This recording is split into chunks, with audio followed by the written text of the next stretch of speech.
2026년 3월 4일 맥체인 성경 읽기 말씀입니다. 출애굽기 15장 말씀입니다. 그때 모세와 이스라엘 백성들은 이 노래를 여호와께 불렀습니다. 내가 여호와께 노래할 것입니다. 이는 주께서 크게 높임을 받으셨기 때문입니다. 말과 말 탄 자들을 모두 바닷속에 던지셨습니다. 여호와께서는 내 힘이시며 내 노래이시며 내 구원이 되셨습니다. 주께서는 내 하나님이시니 내가 주를 찬양할 것입니다.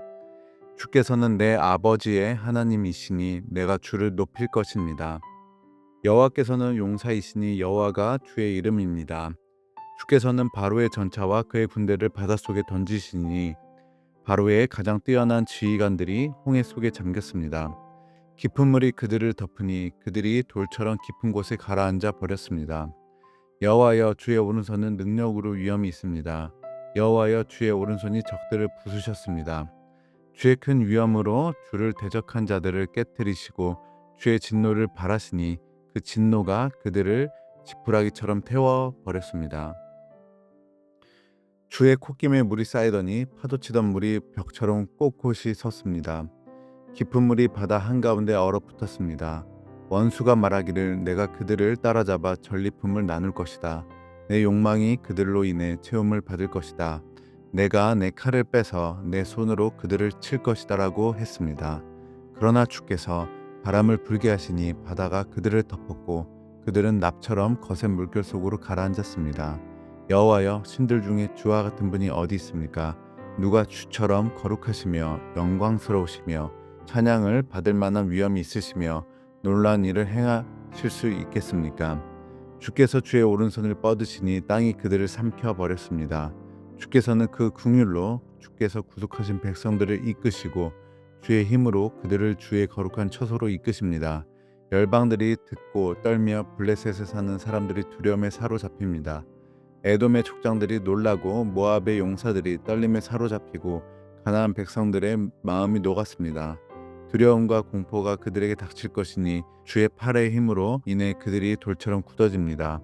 여호와여, 주의 백성들이 지나갈 때까지, 주께서 성량하신 백성들이 지나갈 때까지 그럴 것입니다. 주께서는 그들을 데려다가 주께서 소유하신 산에 심으실 것입니다. 여호와여, 그곳은 주께서 거처로 삼으신 곳이며 여호와여, 그곳은 주의 손으로 세우신 성소입니다. 여호와께서 영원토록 통치하실 것입니다. 바로의 말과 전차와 마병들이 바닷속으로 들어갔을 때 여호와께서 그 위로 바닷물을 전과 같이 덮으셨습니다. 그러나 이스라엘 백성들은 마른 땅 위로 바다를 가로질러 건넜습니다. 그때 아론의 누나인 여예언자 미리암이 손에 탬버린을 들었습니다. 그러자 모든 여인들이 미리암을 따라 탬버린을 들고 춤을 추었습니다. 미리암이 그들에게 노래했습니다. 여호와께 노래하라. 그가 영광스럽게 승리하셨다. 말과 말 탄 사람 모두를 바닷속으로 던져 넣으셨다. 그 모세는 이스라엘을 이끌고 홍해에서 수르 광야로 들어갔습니다. 그 광야를 3일 동안 다녔습니다. 그렇지만 물을 찾을 수 없었습니다. 그러다가 그들이 마라에 이르렀는데 그곳 물은 써서 마실 수 없었습니다. 그래서 그곳 이름을 마라라 했습니다.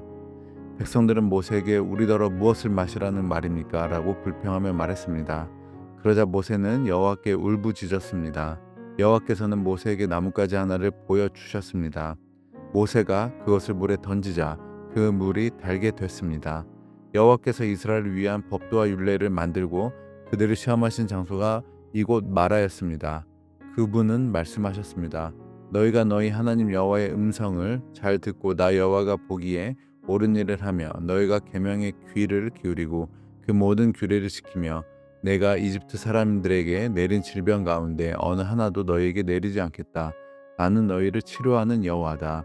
그 후 이스라엘은 엘림으로 갔습니다. 그곳에는 12개의 샘과 종려나무 70그루가 있었습니다. 이스라엘은 그곳의 물 가까이에 진을 쳤습니다. 누가복음 18장 말씀입니다. 예수께서는 제자들이 항상 기도하며 포기하지 않도록 하시려고 비유를 말씀하셨습니다.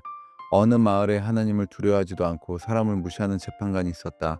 그리고 그 마을에 한 과부가 있었는데 그 여인은 수시로 재판관을 찾아와 내 원수에게 원한을 갚아주십시오라고 간청하는 것이었다.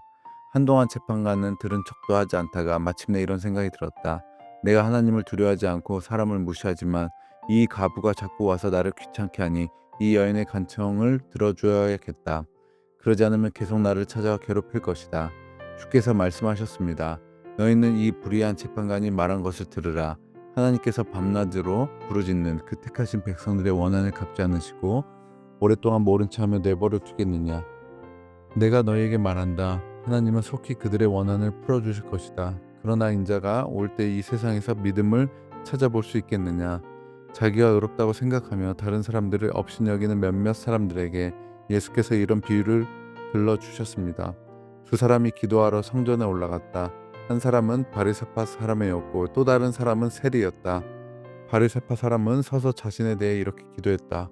하나님, 저는 다른 사람들 곧 남의 것을 빼앗는 사람이나 불의한 사람이나 간음하는 사람과 같지 않고 이 세리야도 같지 않음을 감사합니다. 저는 일주일에 2번씩 금식하고 얻은 모든 것을 11조를 냅니다. 그러나 세리는 멀찍이 서서 하늘을 쳐다볼 엄두도 내지 못하고는 가슴을 치며 말했다. 하나님, 이 죄인에게 자비를 베풀어 주십시오. 내가 너에게 말한다. 이 사람이 저 바리새파 사람보다 오히려 의롭다는 인정을 받고 집으로 돌아갔다. 누구든지 자기를 높이는 사람은 낮아질 것이요 자기를 낮추는 사람은 높아질 것이다. 사람들이 아기들을 예수께 데려와 만져주시기를 원했습니다.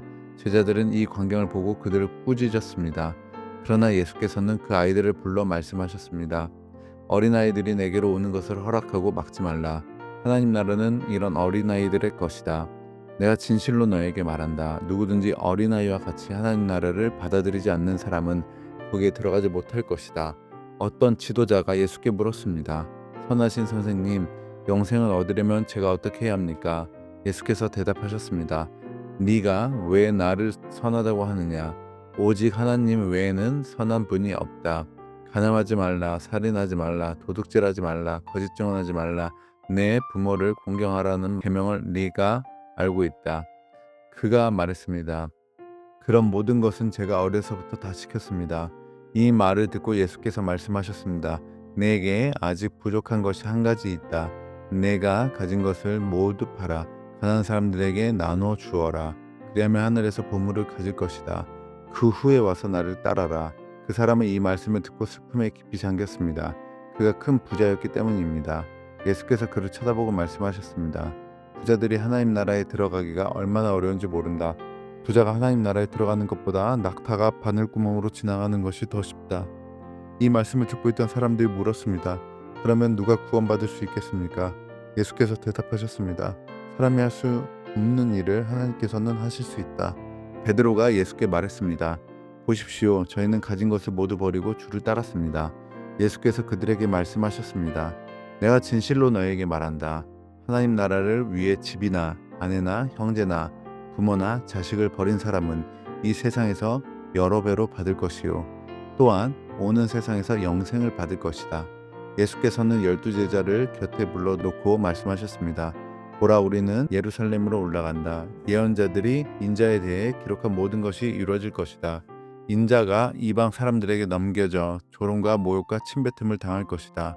그들은 채찍질한 후에 그를 죽일 것이다. 그러나 그는 3일째 되는 날 살아날 것이다. 그러나 제자들은 이 말씀을 조금도 깨닫지 못했습니다. 이 말씀의 뜻이 그들에게 숨겨져 있기에 제자들은 예수께서 하시는 말씀을 이해하지 못했습니다. 예수께서 여리고에 가까이 이르셨을 때 길거리에 보지 못하는 한 사람이 앉아 구걸하고 있었습니다. 그는 많은 사람들이 지나가는 소리를 듣고 무슨 일인지 물었습니다. 사람들이 나사렛 예수가 지나가신다 하고 말해 주었습니다.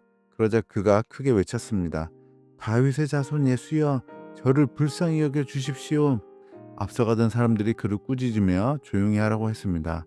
그러자 그는 더욱더 큰 소리로 다윗의 자손이여, 저를 불쌍히 여겨 주십시오라고 외쳤습니다.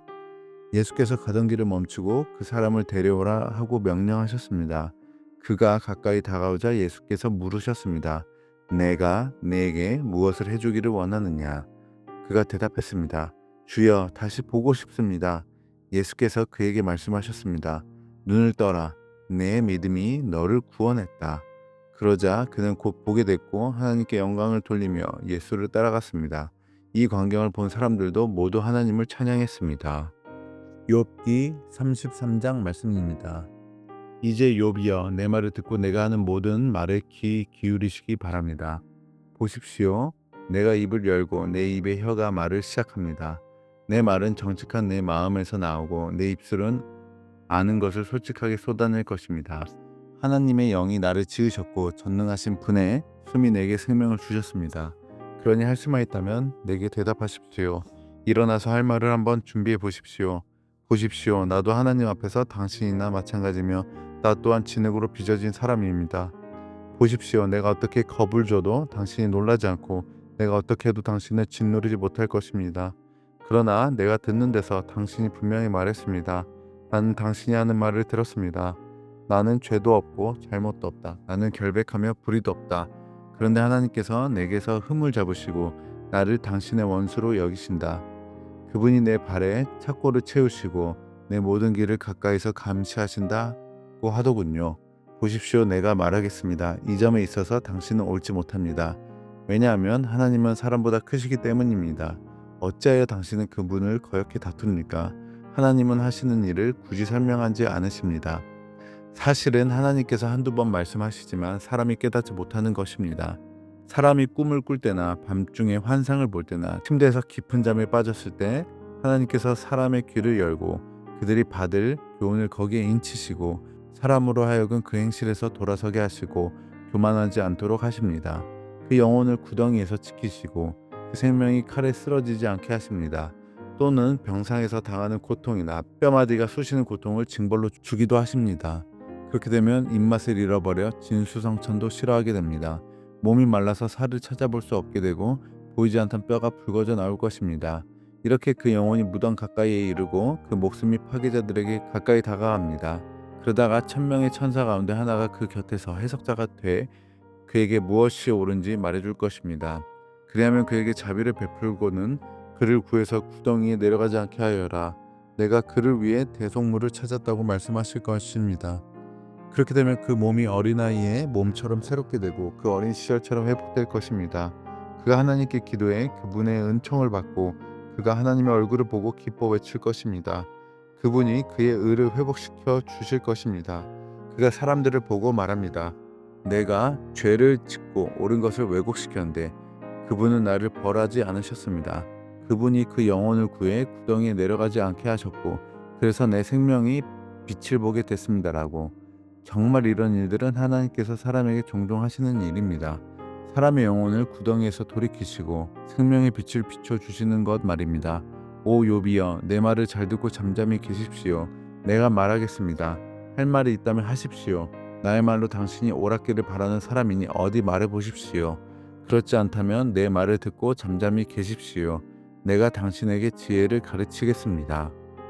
고린도후서 3장 말씀입니다. 우리가 또 우리 자신을 추천하기를 시작하고 있는 것입니까? 아니면 어떤 사람들처럼 우리가 여러분에게 추천서를 보내거나 여러분에게 추천서를 받을 필요가 있겠습니까? 여러분이야말로 모든 사람들이 알고 있고 읽고 있는 우리 마음에 기록된 우리의 편지입니다. 여러분은 우리의 섬김을 통해 나타난 그리스도의 편지입니다. 이것은 먹으로 쓴 것이 아니라 살아계신 하나님의 영으로 쓴 것이며 돌판에 쓴 것이 아니라 육체의 마음판에 쓴 것입니다. 우리는 그리스도를 통해 하나님께 대해 이와 같은 확신을 갖고 있습니다. 그러나 우리는 무엇이 우리에게서 나온 것처럼 스스로 자격이 있다고 생각하지 않습니다. 우리의 자격은 오직 하나님께로부터 났습니다. 그분은 우리로 하여금 문자가 아니라 영으로 말미암는 새 언약의 일꾼이 되기에 충분한 자격을 갖추도록 하셨습니다. 문자는 죽이는 것이요 영은 살리는 것이기 때문입니다. 죽음에 이르게 하는 돌에 새긴 문자의 직분도 영광스러워 모세 얼굴에 나타난 없어질 영광으로 인해 이스라엘 자손이 그의 얼굴을 주목할 수 없었다면 하물며 영의 직분에는 더욱더 영광이 넘치지 않겠습니까? 만일 정죄의 직분에도 영광이 있었다면 의의 직분은 더욱더 영광이 넘칠 것입니다. 이 경우 한때 영광스럽던 것이 더 큰 영광이 나타남으로 인해 더 이상 영광스럽지 못하게 된 것입니다. 사라져버릴 것도 영광스러웠다면 영원한 것은 더욱 영광 가운데 있을 것입니다. 우리가 이러한 소망을 가지고 있으므로 더욱 담대하게 말합니다. 모세가 없어질 것의 결과에 이스라엘 자손이 주목하지 못하게 하기 위해 자신의 얼굴에 수건을 썼던 것과 같은 일을 우리는 하지 않습니다. 그러나 이스라엘 백성의 마음은 완고해졌습니다. 그들은 옛 언약을 읽을 때 오늘날까지도 수건을 벗지 못하고 계속 그대로 있습니다. 이것은 그리스도 안에서 벗겨지기 때문입니다. 오늘날까지도 모세의 글을 읽을 때마다 수건이 그들의 마음을 덮고 있습니다. 그러나 주께로 돌아갈 때마다 수건은 벗겨집니다. 주께서는 영이시며 주의 영이 계신 곳에는 자유가 있습니다. 우리는 다 벗은 얼굴로 주의 영광을 바라보는 가운데 그와 같은 형상으로 변화해 영광에서 영광에 이르게 됩니다. 이 일은 주의 영으로 말미암습니다. 아멘.